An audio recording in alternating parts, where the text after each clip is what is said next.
নাগরীদের নাগরী, ওই নাগরী বেলি অবসানে হেরে নিজের গৃহ মাঝে পূর্ণ কুব্য কলসিটা ঢেলে দিয়ে একখানা শূন্য কুব্যকাঙ্কে করে নিয়ে চলেছে সুরধনী গঙ্গার জলে। ওই নাগরী সব ভালো ছিল, কিন্তু নাগরীর মনে ভালো ছিল না। ওই নাগরীর মনের মধ্যে ছিল গৌর অনুরাগ।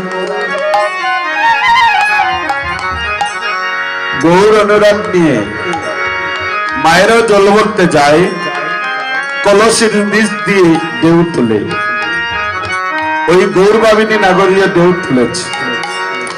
আরে জলকে জলকে গৌরাঙ্গ রূপ ছায়া নাগরীর নয়নে লাগিল।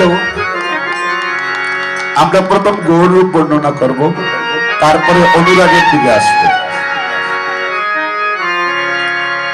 ওই নাগরীর জল ভরা হলো না, ভগবানকে তিরস্কার করছে। লক্ষ্য করুন, ভগবানকে তিরস্কার ভক্তিমনা হৃদয় বিহনে কেউ করতে পারে না। ওই নাগরী বলল, নাগরী রে জল ভরা হলো না। ওই নাগরী চলেছে নিজ গৃহের দিকে। প্রতিমধ্যে আরেকজন নাগরীর সঙ্গে দেখা, সে হচ্ছে কাঞ্চনা। আর গৌরবাবিনী যিনি, উনি বিষ্ণুপ্রিয়া। ওই নাগরী কাঞ্চনা বলছে, নাগরী দেখলাম চলে গেলি হেসে, আর চলে আসতি কেঁদে কেঁদে। বলে, নাগরী তোর কি হয়েছে?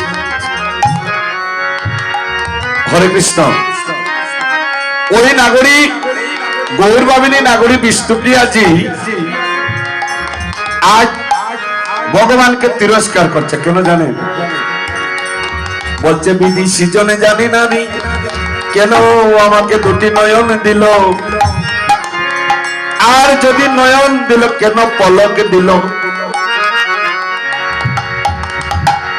বিধি যদি আমাকে লক্ষ নয়ন দিত,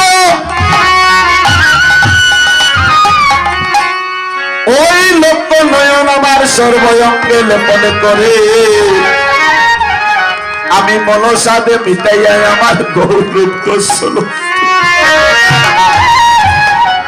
বলছে, নাগরী রে আমি কেন গেলাম সুর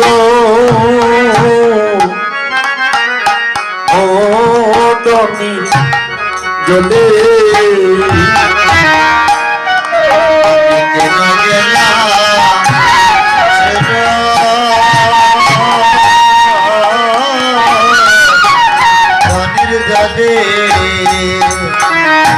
নাগরী রে আমি কেন গেলাম,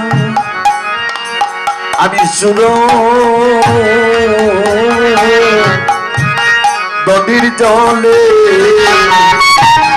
নাগরী রে আমি কেন সুর নদীর জলে? আমি কেন গেলাম পরে সুর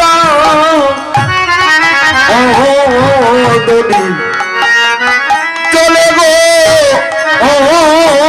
ও নাগরী, আমি কেন গেলাম শুরু চলে?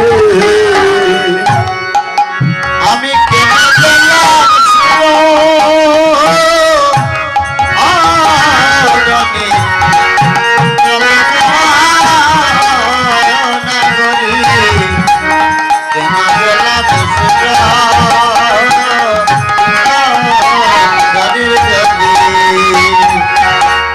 আমি জানলে চলে আর যাইতাম না গো, আমি জানলে চলে যাইতাম না গো। নাগরী আমি